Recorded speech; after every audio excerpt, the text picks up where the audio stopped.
कसे आहेत सगळे? खूप छान सगळे आहात असतात. तसंच आपल्याकडे काही दिवसापासून ढमाले आई थेरपी घेण्यासाठी येत आहे आणि ढमाले आईला मोरे फिजिओथेरपी मध्ये आलेला अनुभव आहे त्या स्वतः सांगणाऱ्या. ढमाले आईबद्दल बोलायचं म्हणलं तर त्या एक छान हाऊसवाईफ आहे, चांगला प्रगतिशील शेतकरी पण आहेत आणि शेती करता करता घरातली कामं करता करता त्यांना काही झाला थोडासा त्रास झाला आणि त्यांना आता झालेला त्रास आणि आपल्या मोरे फिजिओथेरपी मध्ये आल्यानंतर आलेला अनुभव आहे ते स्वतः सांगतील. आई तुझं नाव सांग सगळ्यांना. माझं नाव होसबाई ज्ञानेश्वर ढमाले. कुठून येते आई तू? ढमाले मामा. तुला आपल्या मोरे फिजिओथेरपीची माहिती कोणी सांगितली? मला फिरकीची माहिती सुरेखा डोंगरे यांनी सांगितली. आपल्या एकदा सुरेखा डोंगरे आईसाठी सगळ्यांनी वर खाऊनच घ्यावी करा. आई तुला मोरे फिजिओथेरपी मध्ये येण्या अगोदर काय त्रास होत होता? मला म्हणजे पोट्या पायांना वाल निघत होते आणि गुडघे दुखत होते, पाय दुखतात, चालायला येतच नाही. तू इथे येण्या अगोदर काही डॉक्टर वगैरे केलेत का? डॉक्टर केले, गोळ्या चालू होत्या, डॉक्टरांनी ऑपरेशन सांगितलं पण ऑपरेशन नाही.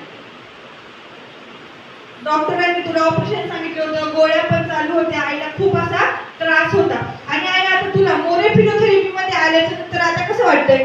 आता खूप छान वाटते. आता मला चालायला येते, किलोमीटर मी सकाळी चालते.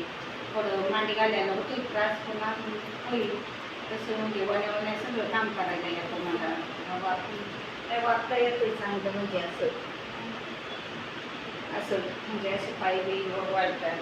दिवसभर आता 2-3 दिवस लावायचं पण काम केलं असं.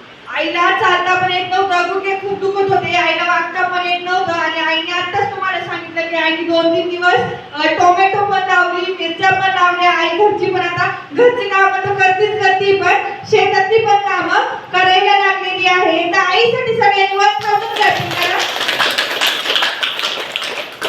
आई तुला इथे मोरे फिजिओथेरपी मध्ये आल्यानंतर काही खर्च वगैरे झालाय का? नाही, खर्च अजिबात नाही झाला आणि गोळ्या पण बंद झाल्या डॉक्टरांनी. आईच्या डॉक्टरांच्या गोळ्याही बंद झाल्या आणि आईला 1 रुपयाही खर्च झालेला नाही. आई तुला कोणत्या बेडवर थेरपी घेऊन छान असा आराम भेटलेला आहे?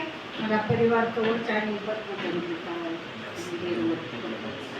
आईला परिवार कवच आणि पद्मतंत्रिका बेनी छान असा फरक पडलाय का? आपल्या परिवार कवचसाठी सगळ्यांनी वर करून घ्यावी.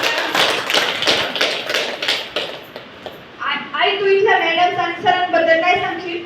इथल्या मॅडम आणि सर खूप छान आहे. चांगली वागून देतात, चांगली वेळे Kanchan madam, आयनव madam, Dungre madam, राज सर आहे, गणेश सर आहे, खूप चांगली आहे. सेवा पण चांगली देतात. खूप सगळ्यांना चांगले म्हणजे चांगले वाटतं, काही असं फरक नाही. आई तुला छान असा आराम तर भेटलेला आहे, मग तू आपल्या आई बाबांना काय संदेश देऊ इच्छिती? मी आपल्या आईबाबांना सांगून नियमाने यायचं, नियमाने थेरपी घ्यायची, विश्वास ठेवायचा, श्रद्धा आणि सबुरी असेल तर सगळं व्यवस्थित. एकदा आपल्या ढमाले आईसाठी सगळ्यांनी परत एकदा